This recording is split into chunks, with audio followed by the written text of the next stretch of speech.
نحمده ونصلي على رسوله الكريم اما بعد فاعوذ بالله من الشيطان الرجيم بسم الله الرحمن الرحيم رب اشرح لي صدري ويسر لي امري واحلل عقدة من لساني يفقهوا قولي۔ طہارت کا بیان، پانی کے احکام۔ کیونکہ پانی پاک کرنے والی چیز ہے تو ضروری ہے کہ یہ جانا جائے کہ کون سا پانی پاک کرتا ہے۔ نماز کے لیے وضو شرط ہے، وضو کے بغیر نماز قبول نہیں ہوتی۔ اسی طرح وضو کے لیے پانی کا پاک ہونا شرط ہے۔ حضرت ابو سعید خدری رضی اللہ عنہ فرماتے ہیں، رسول اللہ صلی اللہ علیہ وسلم سے سوال کیا گیا، کیا ہم بدعہ کے کنویں سے وضو کر سکتے ہیں؟ یہ ایسا کنواں ہے جس میں بدبودار اشیاء پھینکی جاتی۔ بدعہ کا کنواں ڈھلوان پر تھا اور بارش وغیرہ کا پانی ان چیزوں کو بہا کر کنویں میں لے جاتا۔ نبی صلی اللہ علیہ وسلم نے فرمایا، الماء طہور لا ینجسہ شیء، پانی پاک ہے اور اس میں دوسری چیزوں کو پاک کرنے کی صلاحیت ہے، اسے کوئی چیز ناپاک نہیں کرتی۔ یعنی پانی تو خود پاک کرنے والا ہے، پانی کو کوئی چیز ناپاک نہیں کرتی۔ تو اس کا معنی کیا ہے؟ آگے اس کی وضاحت دیکھیں گے۔ معلوم ہوا کہ کنویں کا پانی پاک ہے، اگرچہ اس میں چھوٹی موٹی چیزیں ہوا سے اڑ کے پتے وغیرہ اور بعض بظاہر گندی نظر آنے والی چیزیں گر بھی جائیں تو بھی جب تک اس کا رنگ نہ بدلے، ذائقہ نہ بدلے، اس کی اسمیل نہ بدلے تو پانی پاک ہی رہتا ہے۔ صرف کسی چیز کے پانی میں گر جانے سے پانی ناپاک نہیں ہوتا۔ نبی صلی اللہ علیہ وسلم نے فرمایا، دریائی اور سمندری پانی پاک کرنے والا یعنی بہتا پانی، اور اس کا مردار یعنی مچھلی حلال ہے۔ رسول اللہ صلی اللہ علیہ وسلم نے جنبی کو ٹھہرے ہوئے پانی میں غسل کرنے سے منع فرمایا، جیسے ٹب وغیرہ میں، کیونکہ وہ نجاست ایک محدود پانی میں شامل ہو جاتی ہے اور پھر اس سارے کو بھی ناپاک کر دیتی۔ نبی صلی اللہ علیہ وسلم نے کھڑے پانی میں پیشاب کرنے اور غسل کرنے سے منع فرمایا ہے، کیونکہ جب پانی ایک جگہ کھڑا رہتا ہے اور پھر اس میں نجاست چلی جائے تو وہ بھی ناپاک ہو جاتا ہے۔ نبی صلی اللہ علیہ وسلم نے کھڑے پانی میں پیشاب کرنے اور وضو کرنے سے منع فرمایا۔ اب ایک طرف یہ ہے کہ کنویں میں کوئی چیز چلی جائے تو کنواں ناپاک نہیں ہوتا، اور دوسری طرف یہ ہے کہ کھڑے پانی میں غسل کرنا اور وضو کرنا اور پیشاب کرنا جو ہے وہ منع ہے۔ تو یہ دو باتیں کیا باتیں ہوئیں؟ تو بات یہ ہے کہ کنویں کا پانی اگرچہ ایک محدود جگہ پر ہوتا ہے، لیکن آپ نے دیکھا ہوگا کہ جو پانی نکلتا چلا جاتا ہے نیا پانی اس میں آتا چلا جاتا ہے۔ تو بظاہر ساکن نظر آنے والا پانی اصل میں ساکن ہوتا نہیں ہے۔ جو پانی سطح پر ہوتا ہے وہ دائیں سے بائیں یا بائیں سے دائیں چل رہا ہوتا ہے، لیکن جو پانی کنویں کے اندر ہوتا ہے تو وہ نیچے سے اوپر چل رہا ہوتا ہے، لیکن وہ بھی ایک طرح سے حرکت میں ہوتا ہے۔ یہاں یہ لکھتے ہیں کہ کنویں کا پانی بھی ساکن ہوتا ہے، اس کے باوجود پاک ہوتا ہے اور پاک کرتا ہے۔ میں ان سے اتفاق نہیں کرتی کہ ساکن ہوتا ہے، ساکن نہیں ہوتا، محدود جگہ پر ہوتا ہے، لیکن مسلسل اس میں حرکت ہوتی رہتی ہے۔ اس کی وجہ یہ ہے کہ اس کی مقدار قلتین 227 کلو گرام سے زیادہ ہوتی، یعنی 227 کلو سے زیادہ پانی اگر کہیں ہو اور کوئی نجاست اس میں گر جائے جس سے اس پورے پانی کا نہ رنگ تبدیل ہو، نہ ذائقہ اور نہ بو، تو اس سے پانی ناپاک نہیں ہوتا۔ لیکن اگر اس سے کم مقدار والے پانی میں اور پانی ایک جگہ ٹھہرا ہو یا کسی محدود جگہ پر ہو جیسے کنویں میں ہوتا ہے اور نجاست گر جائے تو اس سے ان تینوں چیزوں پہ فرق پڑ سکتا ہے، یہ تینوں میں سے کسی ایک چیز پر، لہذا اس سے پھر پاکی حاصل نہیں ہو سکتی، اس سے غسل یا وضو نہیں کرنا چاہیے، خواہ اس کا وصف تبدیل ہو یا نہ ہو۔ یاد رہے کہ 1 کلو گرام 1 سیر 8 تولے کے برابر ہوتا ہے، یعنی سیر سے زیادہ ہوتا ہے۔ تو اس سے کیا بات سمجھ میں آئی آپ کے؟ ایک بنیادی اصول یاد رکھیے کہ جب تک کسی پانی کا رنگ اور ذائقہ اور بو تبدیل نہ ہو تو پانی بظاہر دیکھنے میں اگر صاف ستھرا ہے تو اس کو آپ کیا کنسیڈر کریں گے؟ پاک ہی کنسیڈر کریں گے۔ دوسری بات یہ کہ بہتا پانی پاک ہوتا ہے۔ تیسری بات ہے کہ اگر پانی ٹھہرا ہوا ہو لیکن اس کی مقدار 227 کلو گرام سے زیادہ ہو تو پھر اس میں اگر کوئی چیز چھوٹی موٹی پڑ بھی جائے تو وہ پانی اس چیز کو بھی پاک کر دیتا اور بحیثیت مجموعی پانی پر کوئی اثر نہیں پڑتا اگر اس کا رنگ، ذائقہ اور بو میں تبدیلی نہ ہو۔ رفع حاجت کے آداب۔ بیت الخلاء میں جاتے وقت کی دعا۔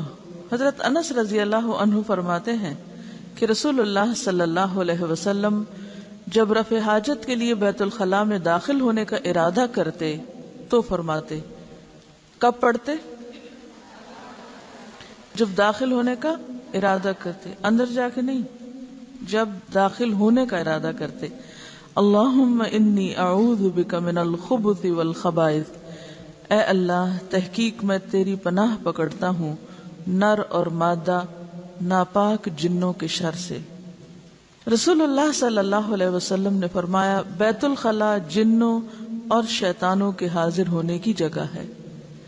جب تم بیت الخلاء میں جاؤ تو کہو، اعوذ باللہ من الخبث والخبائث، اللہ کی پناہ لیتا ہوں نر اور مادہ خبیث جنوں کے شر سے۔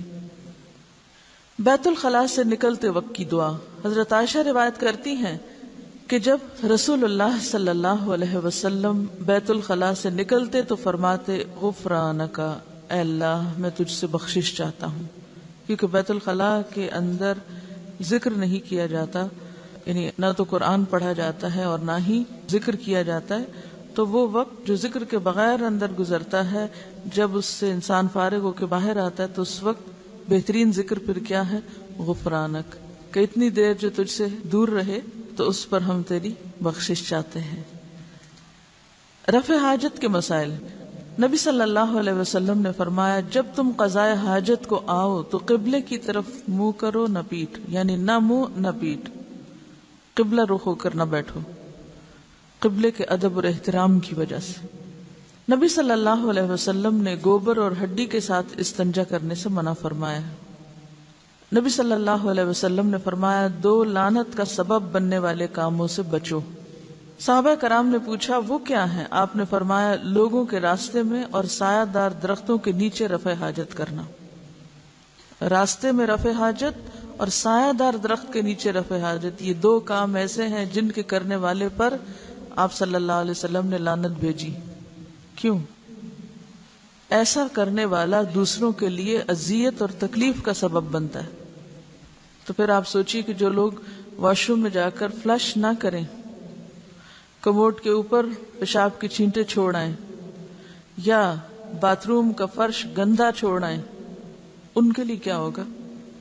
یہ تو باہر جنگل میں اگر کوئی شخص راستے میں بیٹھ جاتا ہے جہاں اسے پتا ہے کہ لوگ یہاں سے گزرتے ہیں اور ان کی نظر پڑے گی اس نجاست پہ، یا یہ کہ سایہ دار درخت جہاں کوئی راہ گزر آرام کر سکتا ہے تھوڑی دیر کے لیے، تو اس جگہ پر ایسا کرنے سے منع کیا گیا۔ تو جو لوگ واش رومز کو اپنے بعد میں آنے والوں کے لیے گندا کر کے چھوڑ دیتے ہیں اور ڈھیروں پانی پھینک کے آ جاتے ہیں، مجھے سب سے زیادہ کوفت اس وقت ہوتی ہے جب کسی پبلک پلیس پر جہاں کوئی دینی اجتماع ہو رہا ہو اور قرآن پڑھے لکھے لوگ واش رومز یوز کر رہے ہوں، کبھی رمضان میں دورہ قرآن ہو رہا ہو کسی 5 اسٹار میں یا کسی کلب میں یا کسی پبلک پلیس پر، تو میں شرم سے پانی پانی ہو جاتی ہوں جب کبھی بھول کے مجھے کلاس کے بعد واش روم جانا پڑے، اور بعض اوقات بغیر استعمال کے باہر آ جاتی، کیونکہ اتنا خطرناک ہوتا ہے اس وقت وہاں جانا کہ آپ بچ کے نہیں نکل سکتے،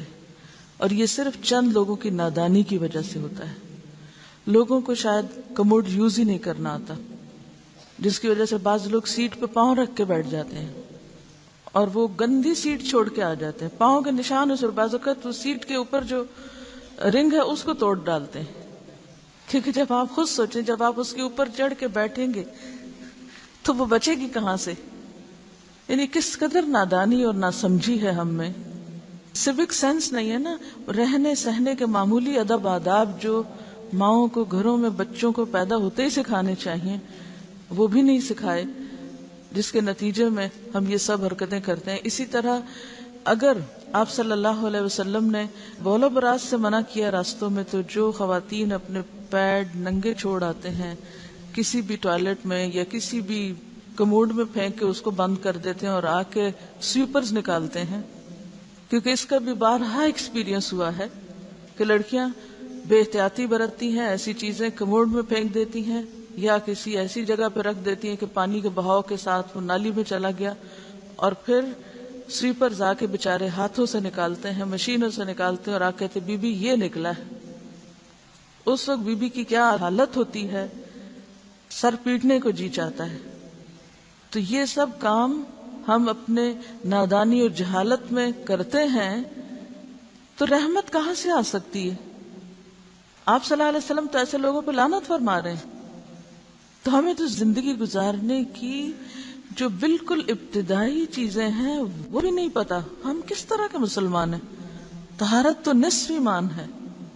میں سمجھتی ہوں جانور بھی شاید اس طرح نہ کرتے، جیسی حرکتیں بعض اوقات انسان کرنے لگتے ہیں، اسی لیے تو پھر اسفل سافلین کہا گیا۔ تو بڑی بڑی کتابیں پڑھنے کو کوئی فائدہ نہیں اگر ہمارے دینی مدارس صاف نہیں، اور دین پڑھنے پڑھانے والے جہاں پر جائیں وہ واش روم کو صاف حالت میں چھوڑ کے نہ نکلیں کہ جو دوسرے کے لیے قابل استعمال ہو۔ ایکسٹرا کیئر کی ضرورت ہے، کیونکہ بہت سخت حدیث ہے، بہت سخت۔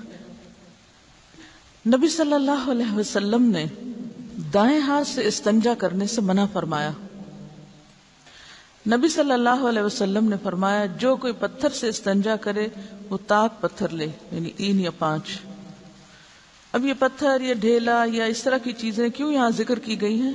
کیونکہ آپ صلی اللہ علیہ وسلم کی تعلیم صرف شہر میں اور گھروں میں رہنے والے لوگوں کے لیے نہیں ہے، یہ ہر ایک کے لیے۔ اور بعض اوقات آپ گھروں میں ساری فیسلٹی رکھتے ہوئے بھی کبھی سفر پر ہوتے ہیں اور کسی ایسی جگہ پر آپ کو ضرورت پیش آ جاتی ہے کہ جہاں نہ قریب کوئی واش روم ہے، نہ کوئی ٹوائلٹ ہے، نہ پانی ہے، نہ کچھ ہے، تو آپ کو پتہ تو ہونا چاہیے کہ اب مجھے طہارت کیسے کرنی ہے اپنی، کیونکہ بعض اوقات جب لوگوں کو پتہ نہیں ہوتا تو وہ اہتمام بھی نہیں کرتے۔ پھر تو آپ صلی اللہ علیہ وسلم کی تعلیم بالکل نیچرل ہے، فطری ہے، اس لیے ان مسائل کو بھی اچھی طرح معلوم کر لینا چاہیے اگر کبھی روٹین سے ہٹ کر دوسرے طریقے پر صفائی کی ضرورت پیش آئے۔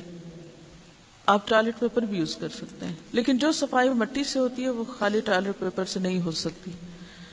لیکن جہاں مٹی نہ ہو، کیونکہ بعض جگہ ایسی ہوتی ہیں، مثلاً اگر آپ ویسٹ میں جائیں تو وہاں انہوں نے واش روم شاورز نہیں لگائے ہوتے کہ جس سے آپ اپنے آپ کو دھو سکیں، تو اس کا ایک طریقہ تو یہ ہو سکتا ہے کہ جیسے عام طور پہ جو وٹامنز وغیرہ کی چھوٹی چھوٹی شیشیاں ملتی ہیں نا جن کے اوپر ڈھکن بھی ہوتا ہے، تو ان کو آپ اپنے بیگ میں رکھ سکتے ہیں اور ٹیشو سے صاف کر کے تو پانی بھی ساتھ تھوڑا سا استعمال کر لیں کہ جو پھر کموڈ سے باہر نہ گرے، کیونکہ یہ نان مسلمز پر بھی ایک بہت ہی برا امپریشن چھوڑنے والی بات ہوگی کہ آپ ٹوائلٹ سے نکلیں اور آپ کے بعد سیٹ کے اوپر یا سیٹ کے نیچے پانی گرا ہوا ہو، تو اس سے بھی آپ طہارت کر سکتے ہیں۔ لیکن اگر کبھی ایسا بھول جائے، یعنی کہ آپ چھوٹی سی شیشی بھی رکھ لیں نا بند ڈھکن کی، ہلکی سی پلاسٹک کی، تو کبھی مشکل۔ بعض لوگ ڈسپوزیبل بوتلیں لے لیتے ہیں، پانی پی لیا، بوتل لے لی اور بوتل ٹوائلٹ کے اندر ہی چھوڑ کے آ گئے، وہ بھی ایک بدنما نظارہ پیش کرتی ہے۔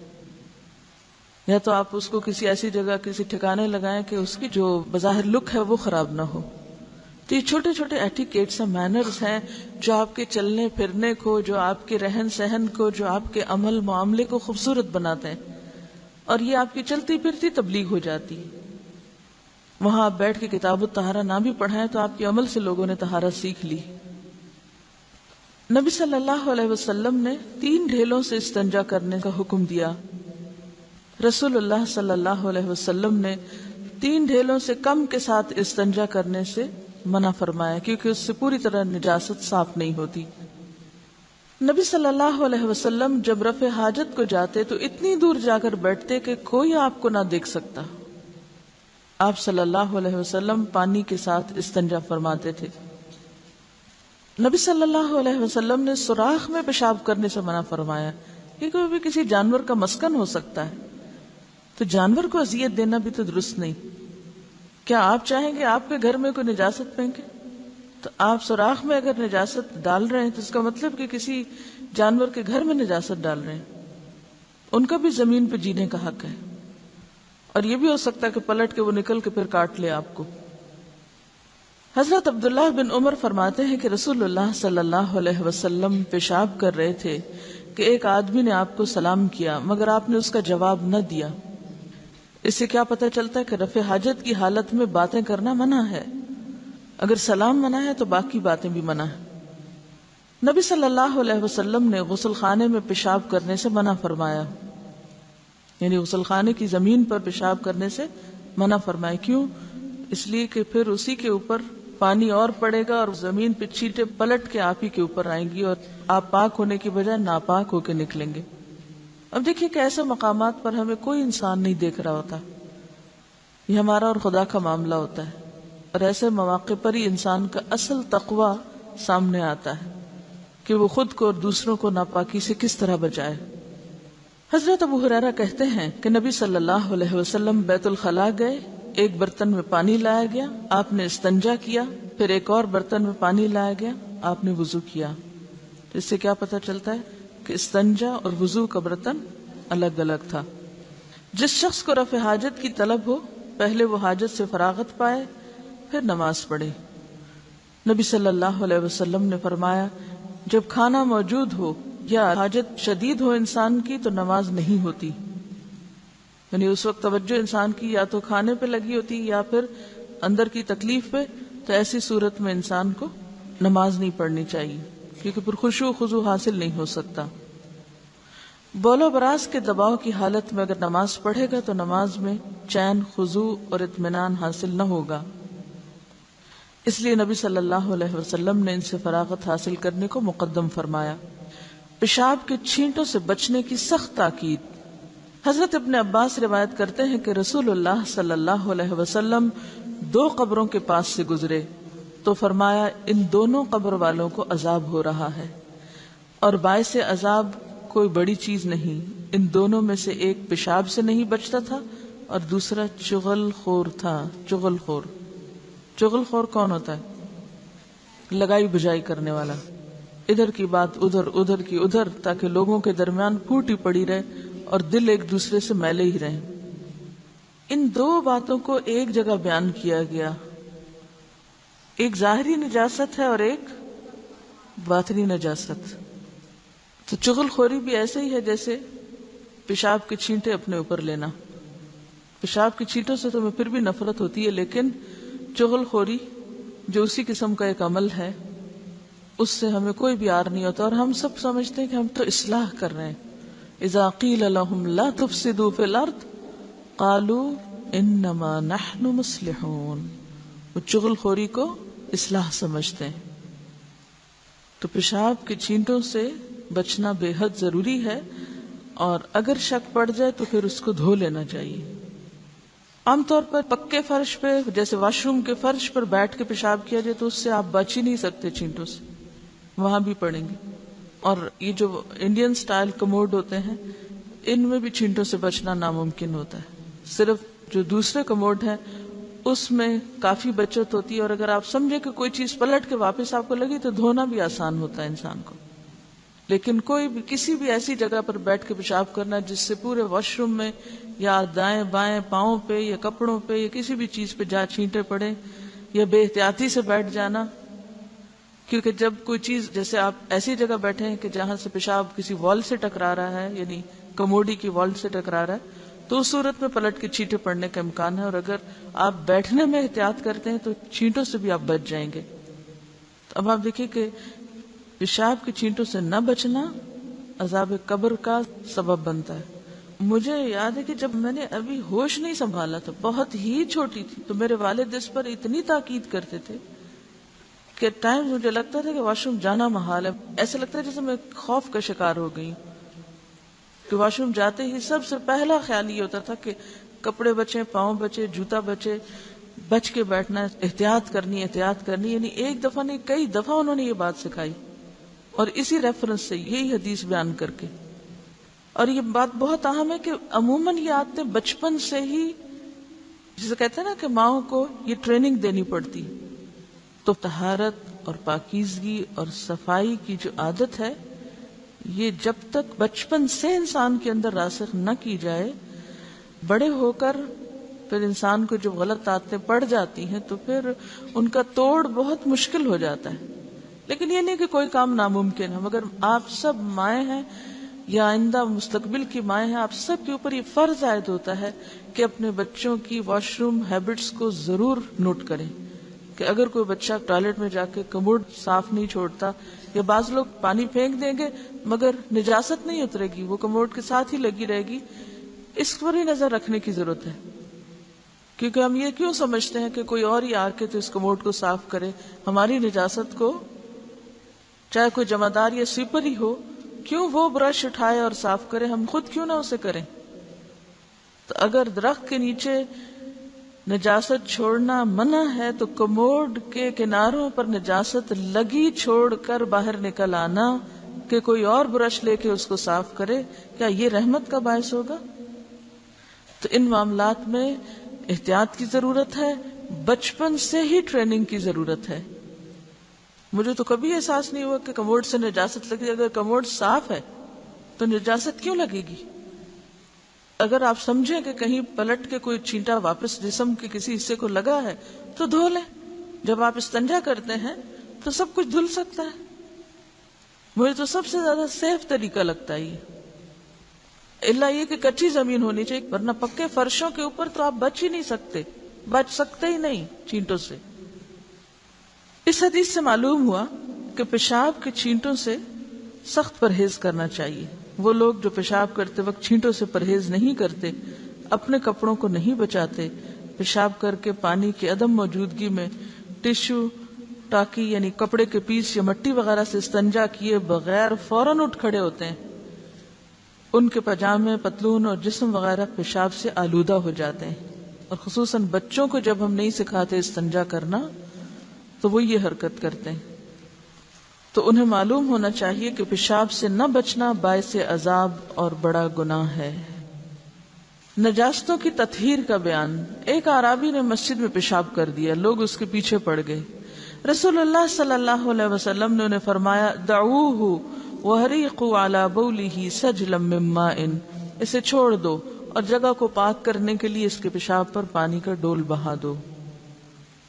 پھر آپ نے اس کو بلا کے فرمایا، مسجدیں پیشاب اور گندگی کے لیے نہیں بلکہ اللہ کے ذکر، نماز اور قرآن پڑھنے کے لیے ہوتی ہیں.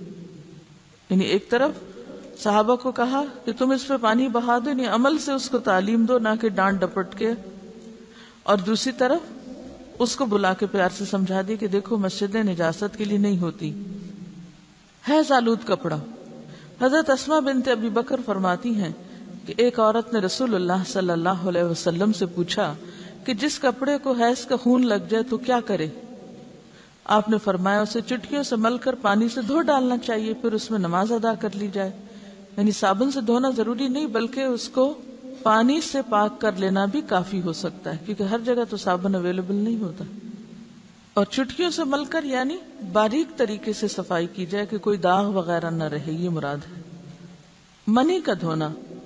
حضرت عائشہ فرماتی ہیں کہ میں رسول اللہ صلی اللہ علیہ وسلم کے کپڑے سے منی کو دھو ڈالتی تھی اور آپ اس کپڑے میں نماز پڑھنے تشریف لے جاتے تھے اور دھونے کا نشان کپڑے پر ہوتا تھا. یعنی اگر کوئی ایسا ایک ہی کپڑا ہے اور اس پر ایسی کوئی نجاست لگی اور اس کو دھو لیا گیا، اور اگر کپڑا گیلا ہی ہے، سوکھا نہیں، تو بھی اس کپڑے میں پھر نماز ہو جاتی. شیرخوار بچے کا پیشاب. حضرت ام قیس اپنے چھوٹے شیرخوار بچے کو جو کھانا نہیں کھاتا تھا رسول اللہ صلی اللہ علیہ وسلم کے پاس لائیں. آپ نے اسے اپنی گود میں بٹھایا، بچے نے آپ کے کپڑے پر پیشاب کر دیا تو آپ نے پانی منگوا کر کپڑے پہ چھینٹے مارے اور اسے دھویا نہیں. یعنی وہ بچہ جو ابھی کوئی بھی سالڈ نہیں لیتا پہلے 3 مہینے میں، اور لڑکا ہے، اس کا پیشاب اڑ کے دور تک چلا گیا تو وہ ساری جگہ کو دھونا بھی مشکل ہوتا ہے. تو ایسی صورت میں اگر اس کے اوپر سپرنکل کر دیا جائے ہلکا ہلکا تو اس سے طہارت کی فیلنگ آ جائے گی. لڑکی کا پیشاب جو ہے وہ اس سے برعکس ایک جگہ پر اکٹھا ہوتا ہے تو اس جگہ کو دھونے کے لیے کہا گیا. لیکن لڑکا ہو یا لڑکی جب سالڈز لینا شروع کر دیں تو اس کے بعد ان کا پیشاب بھی اس طرح نہیں صاف ہوتا بلکہ اس کو بھی پراپر طریقے سے دھو کر صاف کرنا پڑے گا. لبابہ بنت حارث روایت کرتی ہیں کہ حسین بن علی رضی اللہ عنہ نے رسول اللہ صلی اللہ علیہ وسلم کی گود میں پیشاب کر دیا جو ابھی شیرخوار ہی تھے. میں نے عرض کیا کوئی اور کپڑا پہن لیں اور تہبند مجھے دے دیں تاکہ میں اسے دھو دوں. تو آپ نے فرمایا لڑکی کا پیشاب دھویا جاتا ہے، لڑکے کے پیشاب پر چھینٹے مارے جاتے ہیں کیونکہ وہ دور تک سپرنکل ہو جاتا ہے، ایک طرح سے سپریڈ ہو جاتا ہے. تو اس لیے اس کا دھونا جو ہے وہ ضروری نہیں، کیونکہ نجاست بکھر جاتی یا تھوڑی رہ جاتی. جبکہ لڑکی کا پیشاب ایک جگہ ہوتا ہے تو وہ ساری نجاست ایک ہی جگہ اکٹھی ہو کے یعنی کنسنٹریٹ ہو جاتی ہے، تو اس کو دھونا ضروری ہے. نجاست آلود جوتا. حضرت ابو سعید رضی اللہ عنہ روایت کرتے ہیں کہ رسول اللہ صلی اللہ علیہ وسلم نے فرمایا، جب تم میں سے کوئی مسجد آئے تو وہ دیکھ لے، اگر جوتوں میں گندگی لگی ہو تو زمین پر رگڑنے کے بعد ان میں نماز پڑھے. یعنی جوتوں کو صاف کرنے کے لیے زمین پہ رگڑنا بھی کافی ہوگا. کتے کا جوٹا. حضرت عبداللہ بن مغفل سے روایت ہے کہ رسول اللہ صلی اللہ علیہ وسلم نے فرمایا، اگر کتا کسی برتن میں پانی وغیرہ پی لے تو برتن کو 7 بار پانی سے دھو ڈالے اور پہلی بار مٹی سے مانجے، کیونکہ مٹی پاک کرنے والی چیز ہے، اس کے جرمز وغیرہ کو صاف کر دے گی، اسٹرلائز کر دے گی. مردار کا چمڑا، یعنی جیسے بکری وغیرہ مر جائے. حضرت بریرہ رضی اللہ عنہا کی بکری مر گئی. نبی صلی اللہ علیہ وسلم اس کے پاس سے گزرے اور پوچھا کہ تم نے اس کا چمڑا اتار کر رنگ کیوں نہیں کر لیا تاکہ اس سے فائدہ اٹھاتے؟ لوگوں نے کہا وہ تو مردار ہے. آپ نے فرمایا اس کا صرف کھانا حرام ہے، یعنی چمڑا حرام نہیں ہے، اس کو رنگ کے اسٹرلائز کر کے استعمال کیا جا سکتا ہے. ام المومنین سودہ رضی اللہ عنہا نے فرمایا کہ ہماری بکری مر گئی، ہم نے اس کے چمڑے کو رنگ کر مشک بنا لی، واٹر بیگ، پھر ہم اس میں نبیذ یعنی کھجور کا مشروب ڈالتے رہے یہاں تک کہ وہ پرانی ہو گئی. یعنی مردار بکری کی کھال جب ایک دفعہ صاف کر لی جائے، اسٹرلائز کر لی جائے، پاک کر لی جائے، تو اس کے بعد اس میں پانی بھرنا، اس کی مشک بنانا یا اس میں کھانے کی کوئی چیز ڈال کے رکھنا، یہ سب جائز ہے.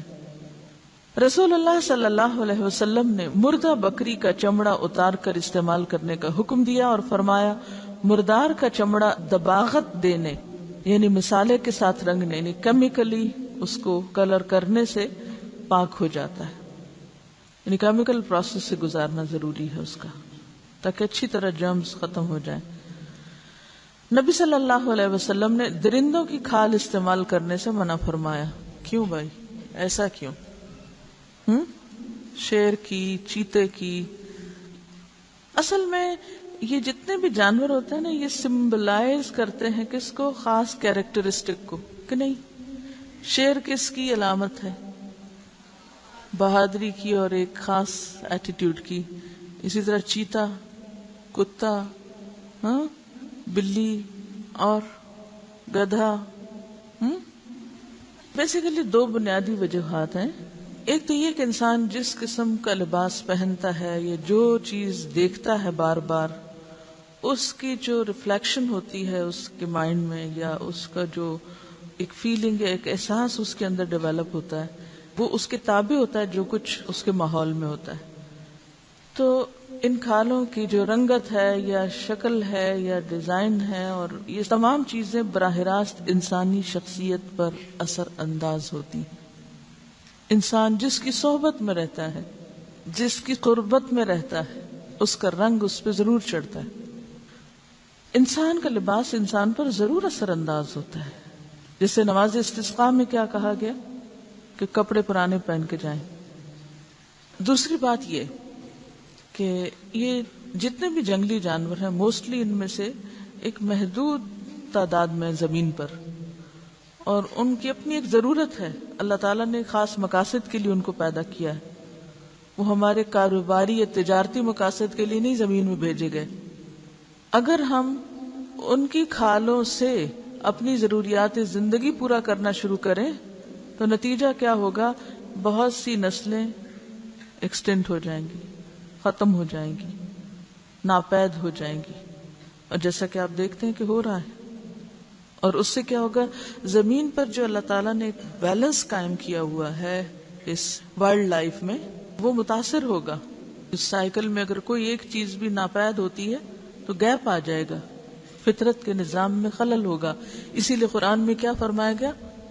الرحمن علم القرآن خلق الانسان علمہ البیان الشمس والقمر بحسبان والنجم والشجر یسجدان والسماء رفعها ووضع الميزان ألا تطغوا في الميزان وأقيموا الوزن بالقسط ولا تخسروا الميزان. یہ جو 3 آیتیں ہیں تینوں میں میزان کا لفظ آ رہا ہے. ٹھیک ہے. اللہ نے سب کچھ پیدا کیا, وضع المیزان, میزان قائم کیا, یعنی سب میں بیلنس قائم کیا. اور پھر انسانوں کو کیا کہا کہ اللہ تطغوا فی المیزان, اس میزان میں خلل مت ڈالنا, اس نظام فطرت کو تباہ نہ کرنا. اور پھر وَأَقِيمُوا الْوَزْنَ بِالْقِسْطِ وَلَا تُخْسِرُوا الْمِيزَانَ, میزان میں کمی نہ کرنا. تو یہ میزان جو ہے اس کا قائم کرنا بے حد ضروری ہے, صرف اپنی ذاتی زندگی کی حد تک نہیں بلکہ نیچرل لائف کے بارے میں بھی.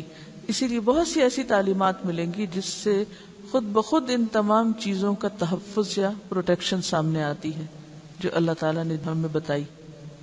کہہ رہی ہے کہ ویسٹ میں جب ویمن لب یعنی عورتوں کی آزادی کی تحریکیں چلائی گئیں تو خاص طور پر اس چیز کو انکریج کیا گیا کہ وہ ایسے ڈریسز پہنے کہ جن کے اوپر چیتا پرنٹ ہو, یعنی چیتے کی سکن جیسا پرنٹ ہو یا اور اسی طرح کے پرنٹ ہوں, تاکہ وہ اپنے آپ کو سپریسڈ یا مظلوم یا مسکین نہ سمجھے بلکہ مضبوط, طاقتور اور بہادر قرار پائیں, یعنی چیتے کی کھال جیسے کپڑے پہن کے.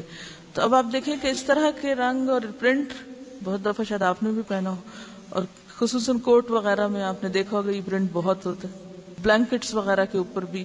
تو اب بہت سے لوگ اس کو استعمال کرتے ہیں مگر اس کے پیچھے جو روح ہے, یہ جو مقصد ہے وہ نہیں جانتے.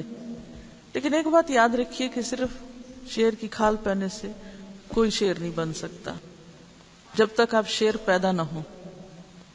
جو چیز خود استعمال کریں گے وہ چیز جب پاک ہو گئی تو اس کو بیچ بھی سکتے ہیں. ٹھیک ہے نا. مردہ بکری تو نہیں بیچیں گے آپ, لیکن آپ کھال اتار کے اس کو صاف کر کے محنت کریں گے نا اس پر, تو پھر اس کی حیت تبدیل ہو گئی. اب جس چیز کا استعمال جائز ہے اس کا پھر بیچنا بھی جائز ہو جائے گا. کہتے کہ کروکوڈائل سکن اور سنیک سکن کے جو جوتے اور پرس وغیرہ بنتے ہیں تو یہ بھی ظاہر ہے کہ صرف کپڑوں کی بات نہیں ہے, ان کا استعمال منع ہے. ان کو جینے دیں ہم نا, سٹف کر کے لگا لیتے ہیں.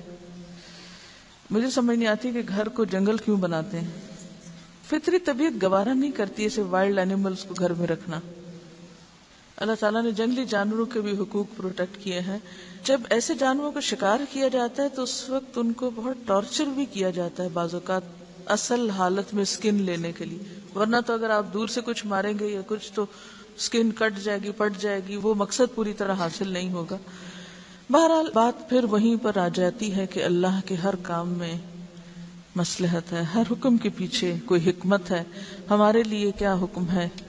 سمینا و اطانا. بلی کا جوٹا, رسول اللہ صلی اللہ علیہ وسلم نے فرمایا بلی کا جوٹا پاک ہے. سونے چاندی کے برتن میں کھانا. حضرت ام سلمہ روایت کرتی ہیں کہ رسول اللہ صلی اللہ علیہ وسلم نے فرمایا جو شخص سونے چاندی کے برتنوں میں کھاتا پیتا ہے وہ اپنے پیٹ میں دوزخ کی آگ جمع کرتا ہے. خاص طور پہ چاندی کے جو کٹورے اور چاندی کے گلاس, اور بازو کا سونے کو تو نہیں ہوتے لیکن چاندی کے وہ نسل در نسل جہیز میں نشانیوں کے طور پر آگے سے آگے دیے جاتے ہیں. اسی طرح گولڈ کوٹڈ سپونز وغیرہ بھی بہت عام ہو گئی ہیں, اور سپونز کیا کراکری کے اوپر آپ نے دیکھا ہوگا گولڈ پلیٹنگ یعنی کنارے وغیرہ بھی ہیں. تو ایسی چیزوں سے حد الوسع بچنا چاہیے. اگرچہ وہ پورا گولڈ نہیں ہے لیکن ایون کچھ حصہ تو گولڈ کا ہے نا, اگر وہ اصلی گولڈ ہے. وآخر دعوانا ان الحمد للہ رب العالمین. سبحانک اللہم وبحمدک نشہد ان لا الہ الا انت نستغفرک ونتوب الیک.